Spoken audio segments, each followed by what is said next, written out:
It's just before sunrise. While most of the city sleeps, the San Ysidro border crossing is very much awake. 85,000 people will pass through this area in one day, more than 31 million every year. A lot of the day is what you make of it, because you're talking to people, you're interacting, and you're seeing mostly good people going about their business. And then there are those people whose business is smuggling drugs, people, counterfeit merchandise. It's the job of U.S. Customs and Border Protection to stop them. What you're looking for is that anomaly, that needle in the haystack that's mixed in there of the person that's trying to violate our laws, and that's the fun part, is finding that violation. That violation is usually found here in the secondary check.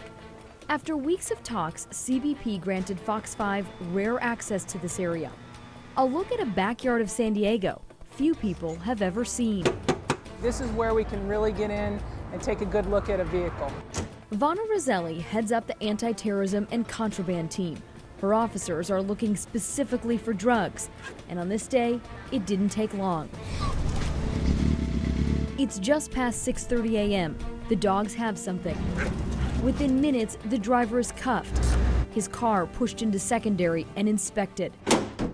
By the time a car gets to this stage, officers are fairly certain something's inside. The car's been through the x-ray machine and the drug dogs have hit.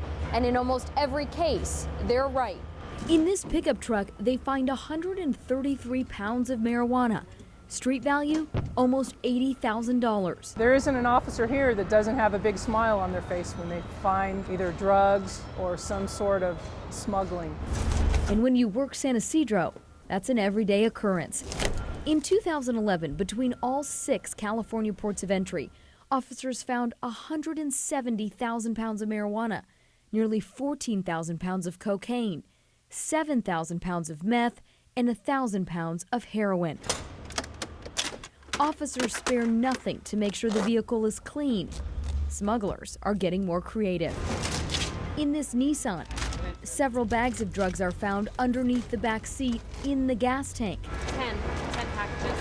The officer tests a small amount to verify her suspicion. Meth. 15 pounds packed in white cellophane cylinders. Total street value, $300,000. Secondary search officers aren't just looking for illegal immigrants and hardcore drugs. Commercial-sized quantities of prescription drugs like this are also illegal. In addition to the flowers and Chief Hector Baez focuses on illegal agriculture. Apples, oranges, and mangoes are the most popular. They're fine in Mexico, but not in the United States. it only takes one product, one mango. These are some of the most devastating agriculture pests in the world. A world that 2,000 federal officers are determined to protect.